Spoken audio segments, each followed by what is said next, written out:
I just want to finish the point. Again, you know, I don't think that we should have this misplaced, you know, nationalist kind of response, almost jingoistic response the other way around.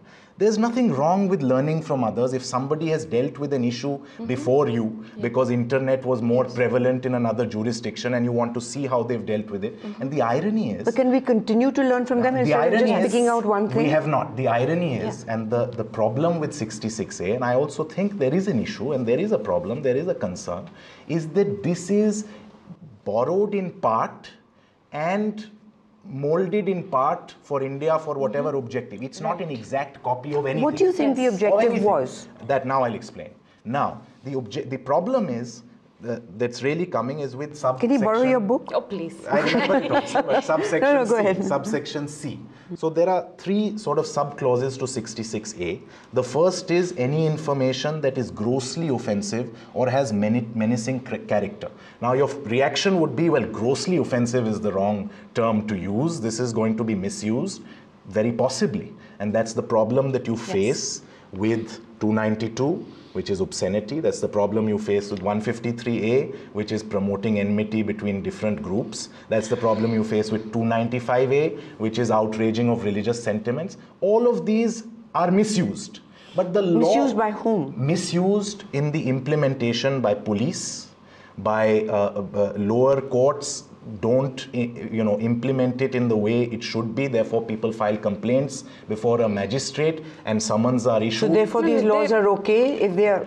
So therefore, the real problem, I'm not saying that the laws are necessarily okay, but the real problem is in the implementation now. But you're saying it's indigenous, it's sort of, it is essential to have that flexibility in order so that it is. For the misuse of it by authorities. No, therefore the question, real question that arises is whether the problem is not with the statute. The question, which is India specific, is this: because it is misused and observed in its misuse more than it is, for the purpose for which it was intended, should we do away with it altogether?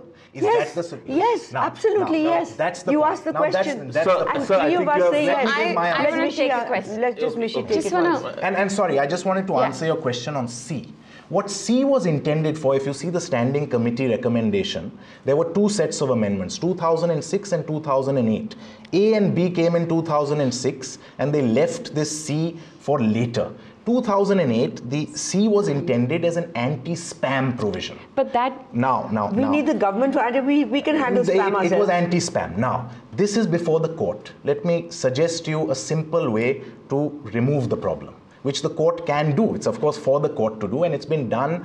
There's a long history. You read one of these or... Where has it been done? In a number of cases. No, in India. Okay. Not for this provision, but it's often the court, looking to the intent and purpose of a statute, it finds a particular word or and it interprets it as the other. So instead of or, read it as an and, or instead of and, read it as an or. This has been done often. Now, let me just read out to you, if you do that, how it would read. Any electronic mail or electronic mail message for the purpose of causing annoyance or inconvenience and, instead of or, to deceive or to mislead the addressee or recipient about the origin of such messages. If you read it as and, which can be done, it's legal to do it, of course, subject to what Supreme Court says, then what will happen is you will have a cumulative test. That very thing shows there needs to be an amendment, or has to go and has to be introduced. Maybe, but all not I'm maybe. saying... That is the key thing. Otherwise, or means that you can read it. I'm not the government, that's okay. You can do that as well. All I'm saying is, what was the intention behind C?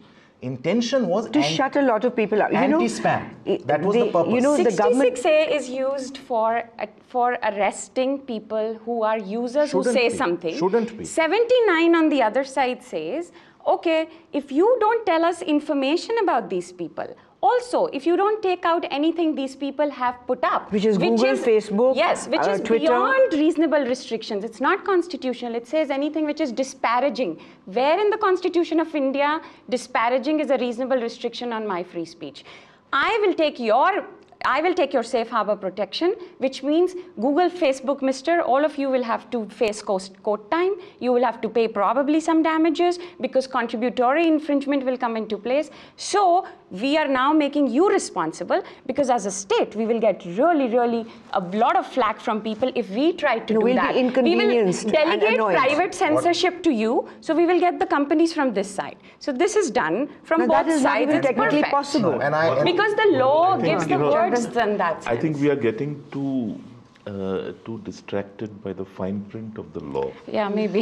It is important. But Chandan, it proves one thing, that this law, the way Akhil reads it, the same law, which the way Akhil reads it and the way Mishi reads it. That they're lawyers. Yeah, that's the point. That we are, the citizens, people like you and me, and particularly journalists, are subject to this being interpreted into opposite ways. Yeah. And that is something which should not be. We should have clear laws. Supreme Court will settle it. Exactly. Supreme Court will settle it. Why? Why should we have laws which get people arrested and put companies like social media companies at risk of us being arrested, and then the Supreme Court decides that it's at whim and will, which is a dangerous situation because it's a lot of inconvenience, as you know, what it means to be arrested in India and what it means to handle a case. Yeah, but let me tell you, for example, 498A, which has been misused a lot in matrimonial situations where wives, just to put pressure on the husband, and this is something which has come in judicial opinions, invoke it, it's non-bailable, the parents of the husband, the in-laws, they all get arrested en masse, and it creates a lot of problem. But at the same time, the intention behind it was to empower the woman in a scenario where the woman was being abused. But who's empowered under 66A? But I'm sorry, that is the matter. Who's empowered under 66A other than authorities? Please. I am contesting your statement that the intention behind this law was something very honorable. I doubt it very much. What was the intention, you think? And like she pointed out, that 66A, you get taken down for something which you have done. 79, I, as the owner of that property, I get taken down for allowing you to put it up over there. So you have guarded both your flags. Exactly. Look, I have worked for the government too, for 6 years. And I know how government works. Political leadership across the board is very uncomfortable about letting people have their say. And that's why you have reached a situation where, why do people use anonymous handles on the net? They're scared. Not everybody using an anonymous handle is using abusive language on the net. That person is not resorting to anonymity because that person wants to abuse. That's what I said. It's that person is scared that if I criticize government, the police may come knocking on my door. Which has happened. Which has happened. And that's why anonymity all the more important. When you have a law like this, political leadership sends across a signal to Babudam, look, we need to crack down. Babudam goes into huddle. Which they did, they cracked down. Okay, let's do this, and the problem is solved. And they made statements saying that Indian companies always listen to us. It's the foreign companies which make a problem. They made these statements on record. I get back to the same point. How, supposing somebody posts a cartoon of Mamata Banerjee on Facebook, what right does the government of West Bengal have to act against Facebook or against the cartoonist for that cartoon? None whatsoever. Similarly, but it has happened. But because it has happened doesn't mean the law is bad. But the law is enabling it. You are right about implementation. I'm sorry. This action will be struck down by a court.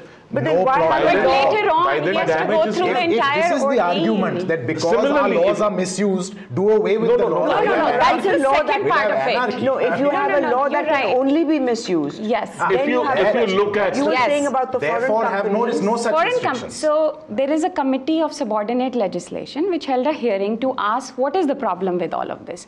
They themselves said, yes, we do not understand what is inconvenience, annoyance, etc. Why haven't you defined these terms? Give them clear guidelines. What is permitted to say online, what is not permitted, which will solve the problem of implementation, which I agree is not the argument. But they said, under 79, the government, as you said, Babu Dam went and said, "Arey, Indian companies to cooperate kar dete hain hamesha." These are statements on record. They say the problem we face is with the foreign companies. The Googles, the Twitters, the Facebook will not give us user information of who are the people who are posting this. They will not take down content unless their lawyers are whatever they have said, which is, of course, they're looking at reasonable restrictions. But Indian companies are always very cooperative. Because they're scared? Because they're scared. So now are we dependent on our free speech platforms for actually these foreign companies all the time is one. That is the Babu Dam coming into and justifying. And the second thing they said was that, as you were rightly saying, it's not completely taken from anywhere. These three words were in the UK Act, so they are justified. Rest you can look at into the dictionary for finding these terms. That's not how laws are made. You know better than I do. One thing, in Google's transparency report last year, they reported that 358 requests were made by the government. Out of that, 39 pertain to defamation, 20 to privacy, 14 to impersonation, but 255 were of criticism of the government. Now, that is a major restriction. No, but these are important points. We can brush it aside as saying that okay, this is not really the norm. I go back to 1 year ago when Twitter handles were blocked. Twitter did not comply. Government approached Twitter. Who complied? BSNL complied. Yes. MTNL complied. Airtel complied. Vodafone complied. Tata Indicom complies. All the Indian companies comply.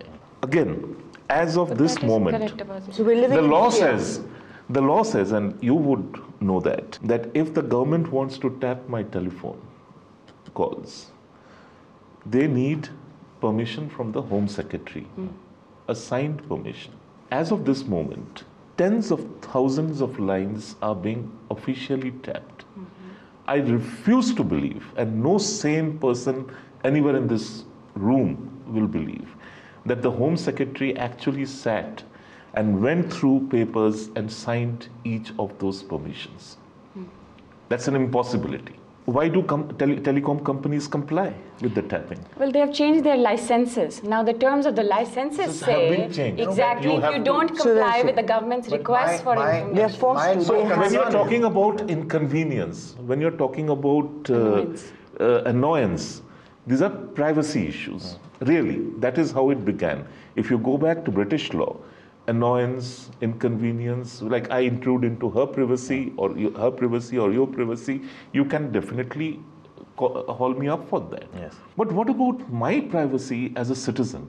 The state is violating it day and night for no purpose other than. But that they can do. There is no law to protect your privacy, so they can do it. A large part of this blocking of websites and started during the problems in the Northeast. And just before that, the British had their riots in 2011.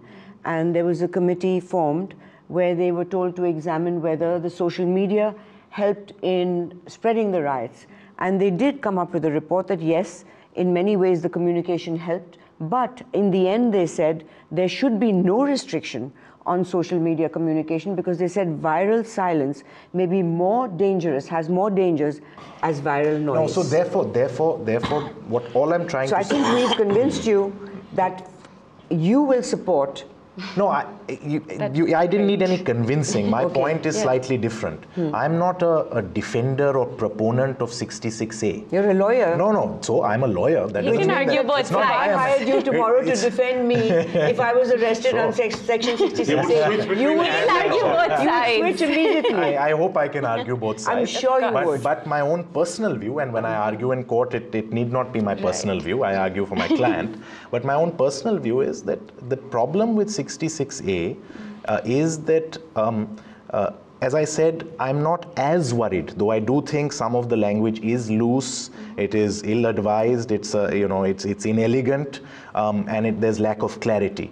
But nevertheless, it's not as if some of this language isn't there in the UK law also. I'm not saying that gives it a justification. No, it doesn't. It doesn't give it a justification. But what I'm saying is that ultimately the real issue is that we have learned or should have learned from the way that 153A, these religious sentiment and so on and obscenity laws have been misused, that when we were putting this in 2009, it should have been more that history of misuse should have told us that in India, though the language may in theory be okay in some other jurisdiction, but in India we're going to face that problem of misuse. I agree, but nevertheless, I would still say... Just stop there. Why No, I know, because I think that what's happening is we're missing the wood for the trees. Okay. And we are focusing on an ill-advised remedy far more than a disease that needs to be addressed.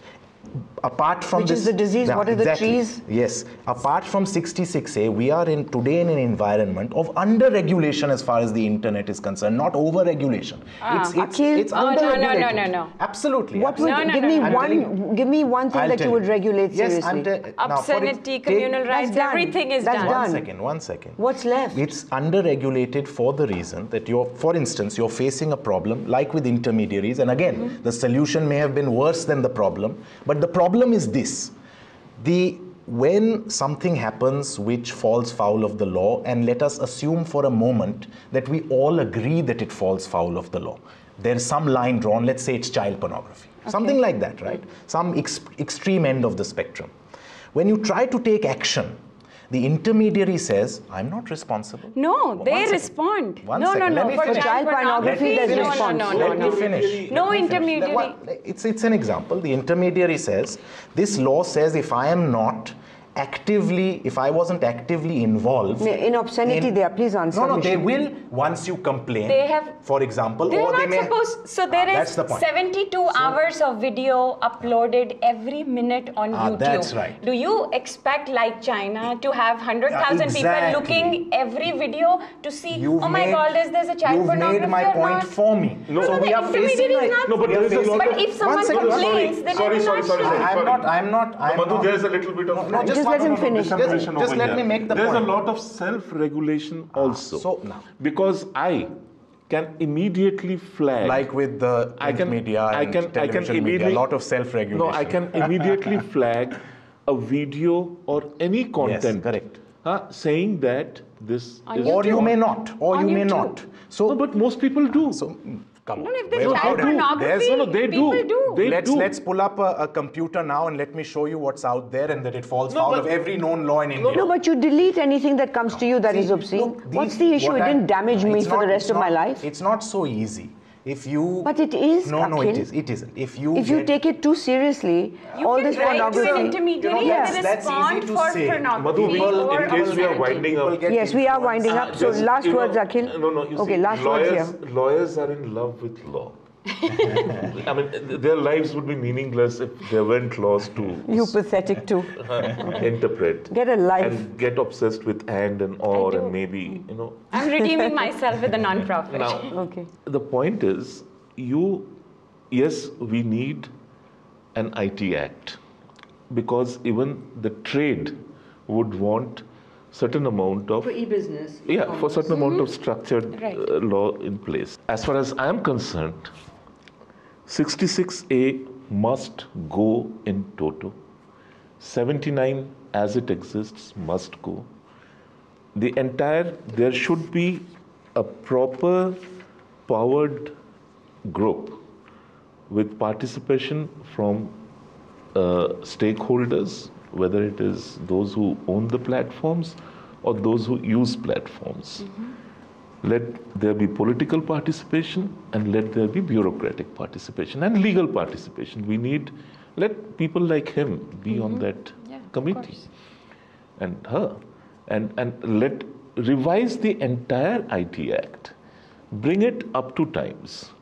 And we don't need to borrow words and phrases from England, from America, from Europe, from Germany to make it 1935. Or 1935 to make it sound as if we have done a thorough job. An entire team must have traveled all over the world to discover those 4 words and justify their travel bills. So you want to don't look at me. I didn't go anywhere. You see, laws, yes, we need laws, otherwise there's anarchy. We don't have a social structure. But a law should also be pragmatic and it should be watertight. And implementable. You mentioned the Anti-Dowry Act. Why is it that there is increasing contempt of the Anti-Dowry Act. The Anti-Dowry Act, yes, I agree with you, when it was legislated, the purpose was genuine, the intent was honorable, but abuse today is much more frequent than use. Therefore, you need to revisit that act, you need to read it down, you need to throw out the act as it exists and have a new act in place. So, same way. Any decent society, any decent democracy also has a sunset clause in every act. Why is it introduced? Because after 5 years, 10 years, situation will change and we'll be perforce be made to revisit the law. Exactly, it's a very important point. Yeah. I feel that though I think 66A has problems in terms of its formulation, and I'm sure Supreme Court will settle the issue. But at the same time, I think that unfortunately, focus on 66A and the further misuse of 66A, the wrong interpretation also of 66A, has distracted us from an issue that we need to grapple with, which is that we have a lot of wonderful freedom of speech through the internet, and it is very, very empowering. But at the same time, it's recognized the world over, it's not a novel idea, that speech can be harmful and should not be unfettered, and can in certain scenarios, for instance, just to illustrate it, make a person feel the victim or object of that speech can be very disempowering for that person. For instance, somebody defames you, and then in India, for example, what do? Something utterly false, known to be false, and it tarnishes your reputation for all times. In print also. All times to come, absolutely.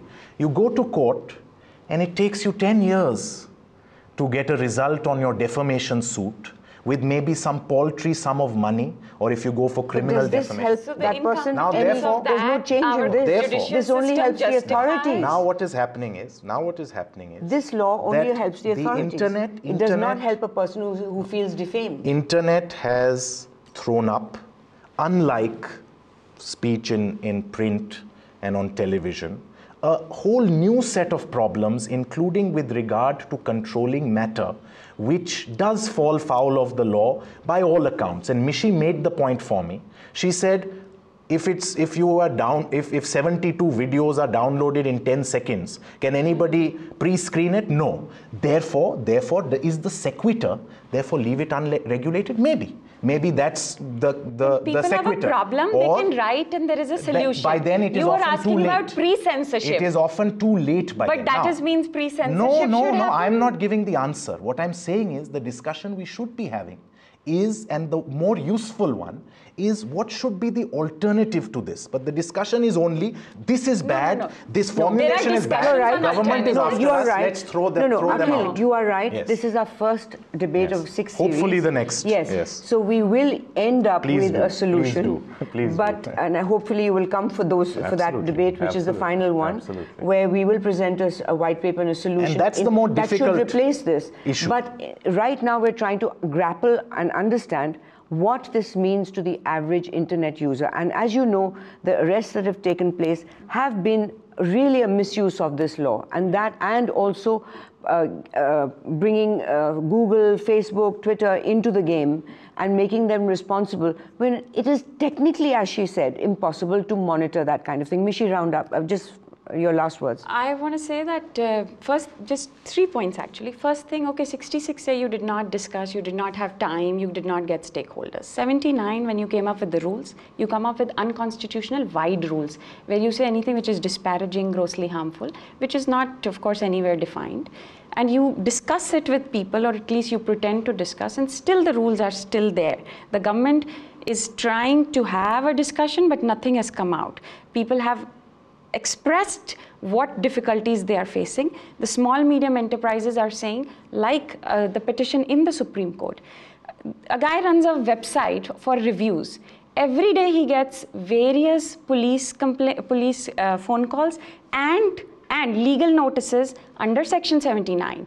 Also, court judgments, Delhi High Court, not lower courts, not magistrate courts. Writes movie reviews, book reviews? No, everything. Products, services, real estate reviews, which in India are very important, that, oh, I paid 35 lakhs for a flat, I haven't got it received for 4 years now, don't go for this guy, go for another guy.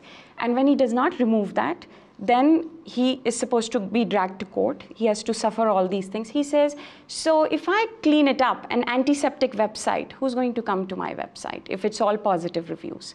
So which means, or if I don't remove all these reviews, then I should just stay in court and pay the lawyers all the time. So exactly, tell me, isn't that a burden on my way of running a business? What should I do here? Second is, I completely agree with Akhil that there is a misuse and implementation is a problem. But the language itself is a problem, which is given the tool in hands of the authorities. When you go and say there is a problem, they say, the law is behind us. There is a section which gives me the power to go ahead and do that. That is the problem. So if this and, or whatever has, it needs to be changed. It's not, we may love it, but the way it is implemented is, that's because there is so much of loose language. Inconvenience, annoyance is a problem. You give a clear guideline. You say, as the Constitution says, if you say anything defaming someone, which mostly only public figures usually get defamed and very touchy, and develop perhaps a little sense of humor and more sarcasm, but that's besides the point. But here, change it. Don't use this loose language. Say, okay, whatever the Constitution restricts, we'll accept it for the time being. If defamation, yes, we will remove it. If something is communal rights, we will remove it. National security, we will remove it. Pornography, we will remove it.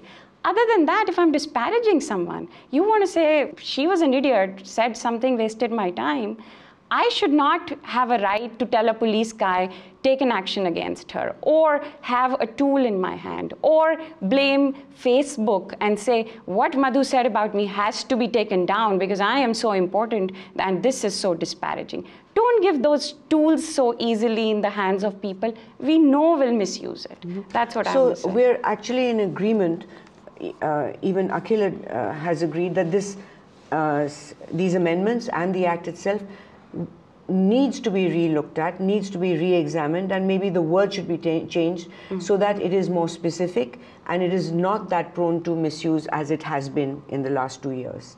So thank you very much, Akhil, for your input, and I hope you'll join us when we're putting the white paper together certainly, to create what we think it should be. Absolutely. Thank you very much for your insight on the law, Mishi, and thank you, Kanchan, a star victim of this Section 66A.